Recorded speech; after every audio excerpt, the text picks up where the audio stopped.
So hello guys, welcome back to another video. तो आज मैंने अम्ब्रेला एकेडमी के दोनों सीजन्स कंप्लीट कर लिए हैं, जिसका एक्सपीरियंस मैं आपके साथ शेयर करने वाला हूं कि आपको ये सीरीज़ देखनी चाहिए या नहीं देखनी चाहिए। इन शॉर्ट में बताऊं तो देखनी चाहिए अगर आपके पास फालतू टाइम है।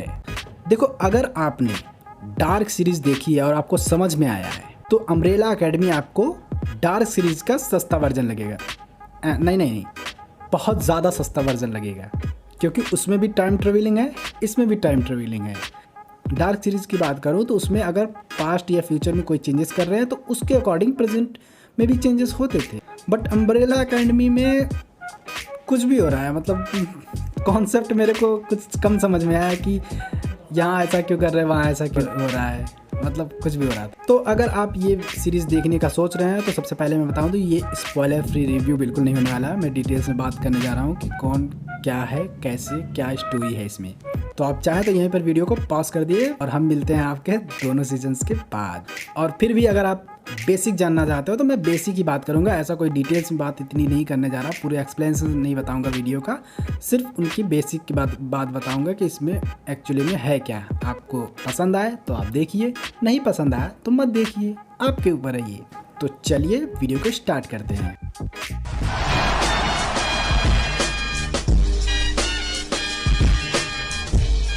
तो सबसे पहले स्टोरी स्टार्ट होती है जहाँ पे दिखाया जाता है कि 43 बच्चे जो है अलग अलग जगह पे पैदा हुए हैं, जिसमें दिखाया गया है कि उसी दिन प्रेग्नेंट हुई, उसी दिन बच्चा भी पैदा हो गया। ये क्या कॉन्सेप्ट हुआ? या फिर हो सकता है क्योंकि वो सुपर ह्यूमन थे, नॉर्मल बच्चे थे नहीं। और इस बात का पता एक प्रोफेसर को पता चलता है जो DS अम्ब्रेला एकेडमी में रहता है। उसके मेंशन का नाम होता है ये, जो उन बच्चों को खरीदने का सोचता है। तो वो सबके पास जाता है, कुछ लोग छुपा लेते हैं, कुछ लोग नहीं देते, तो उसके पास सिर्फ 7 बच्चे आ पाते हैं इस तरीके से। तो वो उन बच्चों को ट्रेनिंग देता है फ्यूचर में लड़ने के लिए, मतलब एक रियल वाला सुपर ह्यूमन बनाता है उन्हें। तो चलिए उन 7 के बारे में बता देते हैं। सबसे पहला जो जिसका नाम था नंबर 1। सच बताऊं, मुझे उसका नहीं समझ में आया कि वो क्या था, उसकी पावर क्या थी, क्योंकि इसमें सिर्फ इतना दिखाया गया कि वो किसी मिशन पे गया होता है जिसकी वजह से उसे इंजरी हो जाती है, वो लगभग मर ही जाता है, जिसकी वजह से उसे चिंपैंजी या फिर बंदर वाला कोई वैक्सीन लगा देते हैं, जिसकी वजह से वो जग जाता है। बट उसका शरीर बहुत बड़ा हो जाता है चिंपैंजी जैसा, उसकी वजह से उसके अंदर ताकत आ जाती है बहुत ज़्यादा। तो प्रोफेसर ने इन सब की नंबरिंग करके रखी होती है, नंबर 1, नंबर 2, नंबर 3, नंबर 7 तक करके। तो नंबर 2 वाला जो था वो बचपन में ही कहीं किसी मिशन पे गया था, तो वो मर ही गया था पूरा, फिर उसको बचा नहीं पाए थे, तो वो आत्मा बन के रहता था वहाँ पे। बस मैं बताता हूँ वो आत्मा किसको दिखाई देती थी। तो नंबर 3 पे आता है जिसका नाम होता है एलिसन, जो अपनी बातों से लोगों को भ्रमित कर सकती है, मतलब इल्यूजन पैदा कर देती है। वो जो बोलती है सामने वाला वही करने लगता है। तो चलिए 4th नंबर की बात करते हैं। 4th नंबर का नाम होता है डिएगो, जो चाकू चलाने में बहुत ही ज़्यादा माहिर होता है। वो चाकू को अपने अकॉर्डिंग किसी भी डायरेक्शन में मोड़ सकता है फेंकने के बाद। और इसमें सबसे पावरफुल और इंटेलिजेंट जिसको कहा जाता है वो था नंबर 5, जो टाइम ट्रेवलिंग करने में माहिर था, मतलब एक स्थान से दूसरे स्थान वो गायब होकर भी पहुंच जाता था। जैसे बिल्डिंग के 1st फ्लोर से 3rd फ्लोर जाना हो तो वो गायब होकर डायरेक्ट पहुंच सकता है वहाँ पे। और नंबर 6 की क्या ही बात करो, वो तो एक नंबर का पियक्कड़ था, दिन भर पी के टल्ली ही जाता था, क्योंकि उसको आत्माएं दिखती थी, वो आत्माओं से बात कर सकता था, इसलिए उसको 2nd नंबर वाला जो बेन था उसको उसकी आत्मा दिखती थी, वो उससे बात करता रहता था हमेशा। और बेन की पावर ये थी, वो ऑक्टोपस की पावर थी उसके अंदर से वही ऑक्टोपस के बड़े बड़े पैर निकलते थे। सबसे लास्ट जो मुझे सबसे पावरफुल उसमें लगती है, बट उसको बचपन से ही कंट्रोल करके रखा गया था, जिसका नाम था नंबर 7, वान्या भी नाम था उसका। तो प्रोफेसर जो था उसको दवाइयाँ दे देकर उसके पावर को कंट्रोल करके रखता था, क्योंकि वो अपने पावर को कंट्रोल कर नहीं पाती थी, तो वो उसको दवाई खिलाता रहता था।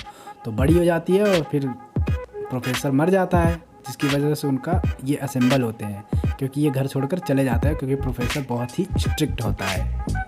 जब ये बड़े होने लगते हैं, जब इनका दिमाग काम करने लगता है, तो ये एक एक करके घर छोड़ के चले जाते हैं, सिर्फ नंबर 1 वहाँ पे रहता है। बात करूँ स्टोरी की, तो स्टोरी बिल्डअप करने में पूरे 9 एपिसोड ले लेती है। लास्ट वाले एपिसोड में आपको जाके कुछ पता चलेगा। पूरे स्टार्टिंग से लास्ट तक सिर्फ यही दिखाया जाता है कि दुनिया खत्म होने वाली है, जो लास्ट में बचाते बचाते रह जाता है, फिर भी दुनिया खत्म ही हो जाती है। तो नंबर 5 जैसा कि टाइम ट्रेवल कर सकता है, तो उसको सारी चीज़ें पता होती है कि दुनिया कैसे ख़त्म होने वाली है, जिसकी वजह से वो सबको असेंबल करता है कि हमें साथ में मिलकर काम करना होगा। बट वान्या जो है अपने पैर को कंट्रोल नहीं कर पाती, उसकी वजह से ही वो मून को पूरे चांद को उड़ा देती है, जिसकी वजह से पूरी दुनिया ख़त्म हो जाती है। वहाँ से नंबर 5 सबको लेकर के पास्ट में चला जाता है, जहाँ कुछ गड़बड़ी होने के कारण वो अलग अलग ईयर्स में चला जाता है। कोई 1960 में चला जाता है, कोई 1961, कोई 1962 में। बट एक साल बाद लोग एक दूसरे से मिलने लगते हैं। ये कॉन्सेप्ट मेरे को बिल्कुल समझ नहीं आया था कि ये पॉसिबल कैसे है। बट फिर वही 5 दोबारा आता है और फिर कहता है कि दुनिया ख़त्म होने वाली है। इस बार वर्ल्ड वॉर 3 की वजह से ख़त्म होने वाली है, जिसमें न्यूक्लियर वॉर होगा और दुनिया ख़त्म। फिर इस चीज़ को बचाने के लिए फिर वो सबको असेंबल करता है, वही सेम सीज़न 1 की तरह। बट इसमें थोड़ा सा ट्विस्ट दिखाया गया है कि टाइम को कंट्रोल करने वाले जो कमीशन वाले होते हैं, सेम आपको नॉस्टैल्जिया मिलेगा लोकी सीरीज़ के टाइप का। उसमें भी टाइम कंट्रोल करने वाले कुछ लोग थे, जिसमें एक मिस मिनट थी।